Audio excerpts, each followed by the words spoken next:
They worked on it for 4 years. They spent $400 million plus. And no, the little lights aren't twinkling, Clark. Epcot World Celebration is already malfunctioning. Perhaps it is the next Yeti, the next Expedition Everest to fail, but heck, even Expedition Everest didn't fail this quickly. Today we're talking about whether or not Walt Disney Imagineering is even capable any longer of producing things that work. It seems like everything Disney Parks does now fails very quickly. And we're also examining the fact that this isn't happening to Universal Studios. Did the very best and brightest leave Disney to go make Epic Universe? We'll find out right now.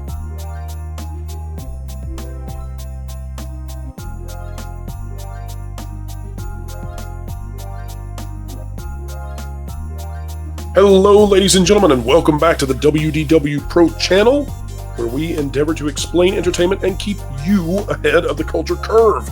And yes, folks, as you can probably already detect, the golden pipes of yours truly are getting better and better, striking fear in the entertainment industry.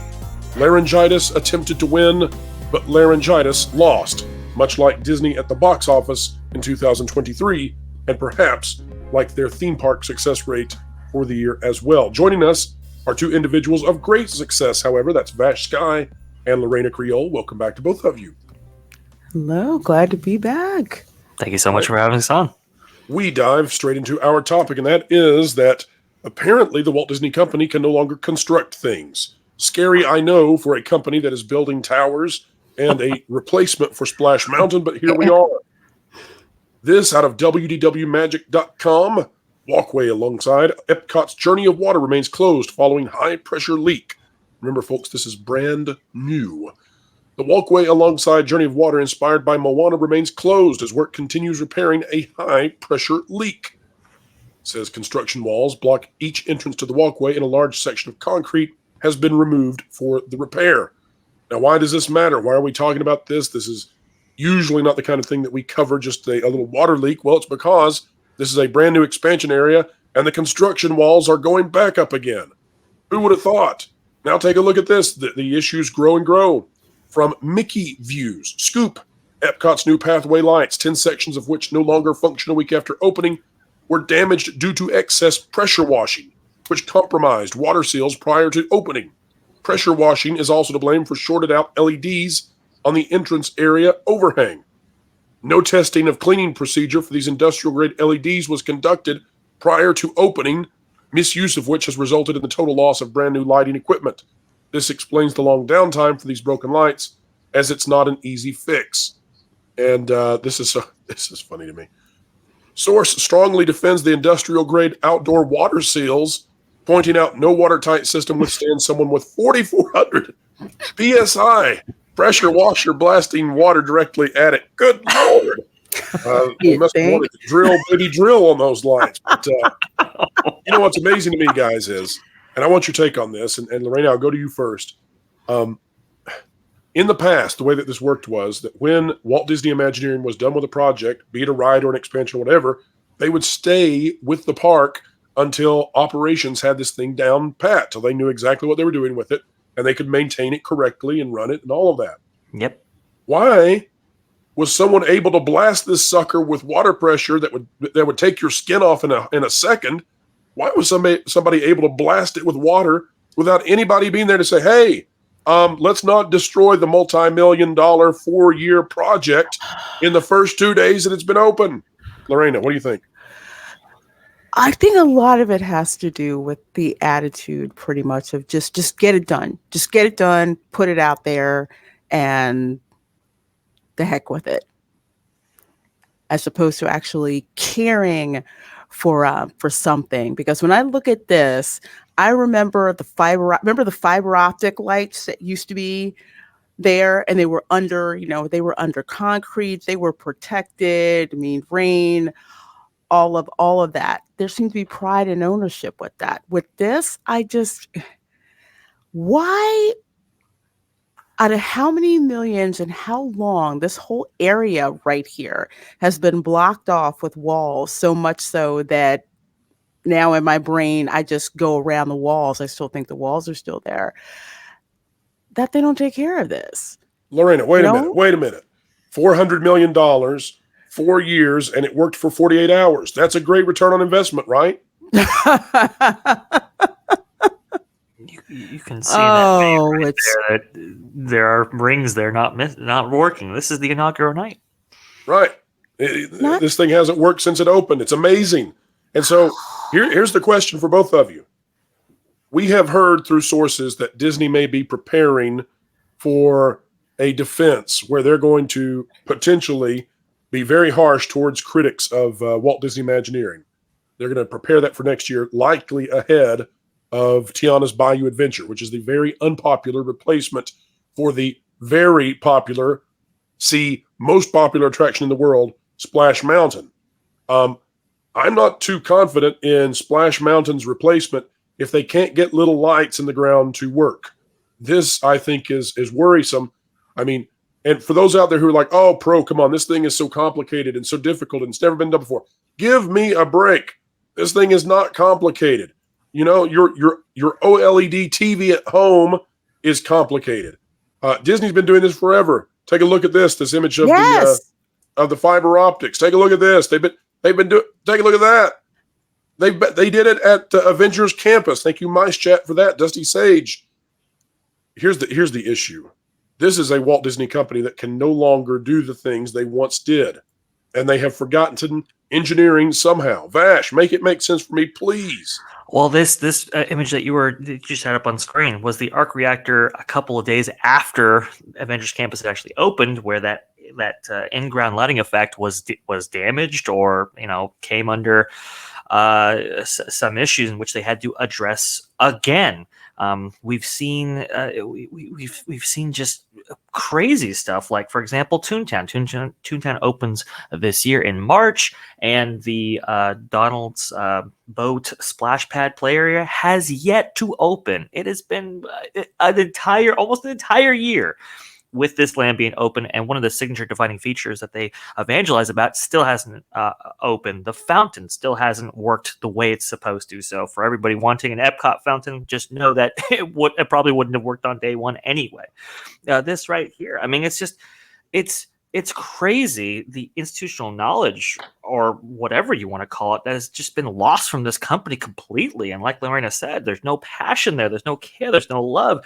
Pro, you talk about how operations and Imagineering used to be far more in tune. They did. Imagineering used to have a period in which they would kind of watch over these things for about 2 weeks before they hand off to ops officially, and kind of tell them, hey, look, listen, let's not apply 4,400 PSI of pressure on these things, And you know what, Vash? Here's what's worse.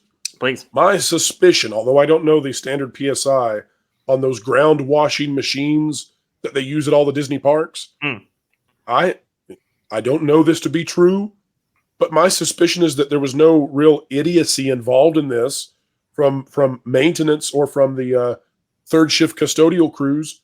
I bet they were just cleaning the ground like they clean all the rest of the ground. I bet that's the standard PSI that's used on all of the concrete pathways. And nobody said, hey, the LED lights that cost $400 million and have been under development for 4 years, and which have already disappointed people, at least during the daytime, let's not run that over with the normal water equipment that we use. That's what I think happened here. Right. As an engineer, I'm gonna seriously take a shot in Imagineering for this. Operations and maintenance is always part of project management, especially when it comes to engineering. You're not going to build a multi-million-dollar, let's say, computer system or IT system, and you have zero plan about operation and maintenance, saying, you know what, this is the tolerance. You may not want to, connect it to a super, I guess, whatever, like exceed tolerance, like exceed how much voltage you have, or try to run something where there isn't enough storage space for. Sure. You would think that would be a fundamental thing about how to maintain something like this. And I agree with you, Pro. It's not the third shift's fault. It's not, the guy with the pressure washer. That's his job. The fault is Imagineering putting something like this together, not that shorted out in, like, say, 2 years or 5 years. We're talking barely 48 hours. Yeah. For something that's probably on a 10-year timeline. Like you said, Loretta, ever since Expedition Everest's Yeti incident, they've Oh my always gosh. they've always been Yeah. like, okay, have a B mode, have a backup, have something, that makes things accessible, right? That things can be maintained. Here we see none of that, and it's really The Yeti lasted longer, Vash. The Yeti lasted longer than this. We're gonna get Disco Epcot. Maybe that's B mode. They'll flash strobe lights at Spaceship Earth and say it's good enough. We're done. We can't fix it. We're out of here. Little twinkling lights in the ground. Too hard for us now. We're Disney. The lights aren't twinkling, Clark. Thanks, Art. Thank you for noticing. That's right. 10,000 Italian twinkle lights, Disney, and you can't make them twinkle. Good grief. To wrap this up, though, guys, Please. This isn't very funny for Disney because when they spend hundreds of millions of dollars and they take 4 years of turning a theme park into a construction zone and they deliver far less than what people had anticipated, and then it is this lackluster and it's unable to be operational for even 48 hours, I think it draws real questions into how competent Disney is. Universal Studios doesn't seem to have this problem. Super Nintendo World doesn't seem to have this problem. Disney, by turning their WDI system into a DEI factory of anti-meritocracy, they've created a system now where the people who are doing these things are really good at imagining bland, what would we call this? Sacramento-style urban planning for the theme parks and hotels. They're really bad, though, at actually making it work. And working is something it must do. Lorena, your final thoughts on this one as we wrap up today? I just am still pissed after being, 4 or 5 years with walls around Epcot. And this is the sanitized thing that we get. Right. And they don't run the lights during the day. So during the day, it just looks like any park that you could ever go to in your local neighborhood. Yeah, Six Flags would have done this better. I'm just saying. This is where we're at with Disney. And I'm not trying to be overly negative. I gave the fireworks a 7 out of 10 because the fireworks are some of the best we've ever seen. The music, on the other hand, and the soundtrack, not that great. So 7 out of 10. I try to be fair. Vash, are we being unfair to Disney in this situation? No, I mean, we just got the Fort Wilderness Cabins concept just posted, and it's a lot of that kind of Gensler, Southern California oriented design. Comfort Inn. That's what I'm going to call it. Exactly right. It doesn't necessarily coalesce with the theme that's it's being embedded in. It doesn't really. It's just a downgrade, a lateral move, and the long-term ramifications of this, not just to their reputation and the perception of these resorts, but also just the maintenance and everything else. I mean, it all seems second. Maybe they need to change the name of it. World Celebration is now going to be World Mediocre California Urban Planning. I don't know. Yes, yeah, that's what they're Epcot hiring. is being turned into Southern California. It's Gensler. That's who they're hiring. That's what. Hey, here's an idea, Vash. Hey, if you're planning a theme park for Florida and you have all this space for air conditioning to get you out of the climate, how about you get rid of all of that and switch it over to just outdoor areas? Oh, wait, it's not California. It's hot. Dang it, Bob. It's hot in Florida. Who would have ever thought it? Crazy. And rains a lot. Doesn't rain in California. So since they're from California, where they plan this out, Lorena, who cares? Everywhere is just like California. Everywhere thinks just like California. That is the Disney motto now. But our motto is to make sure that we highlight those who have joined us in every video. Lorena, tell us what you've got coming up on your channel. Well, folks, I have got watch parties for Christmas movies this evening. Actually, we're going to be watching Elf.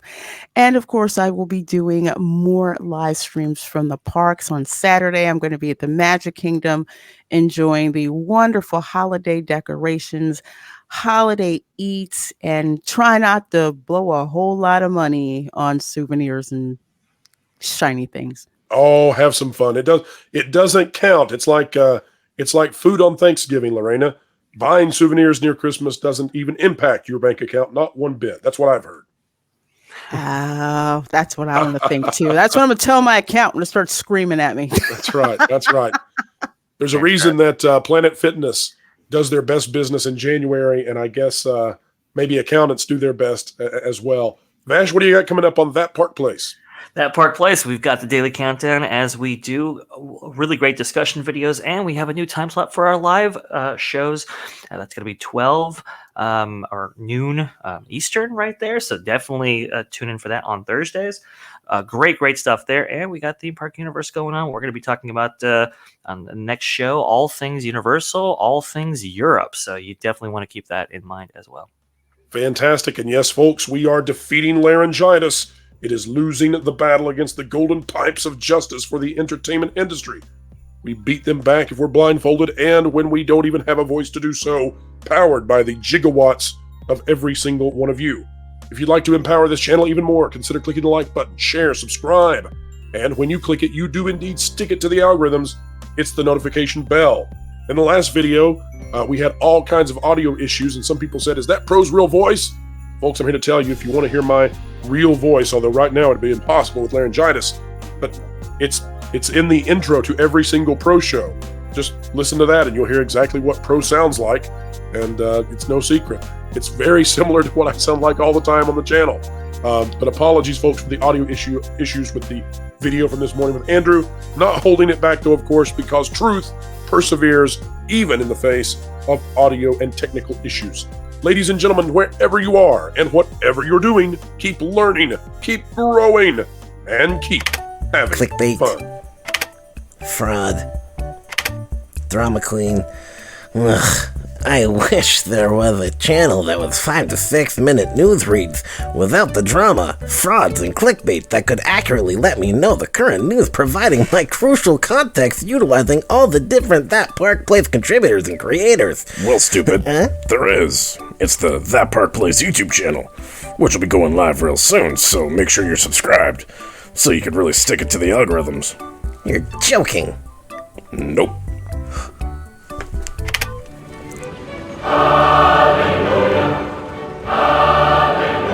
Oh.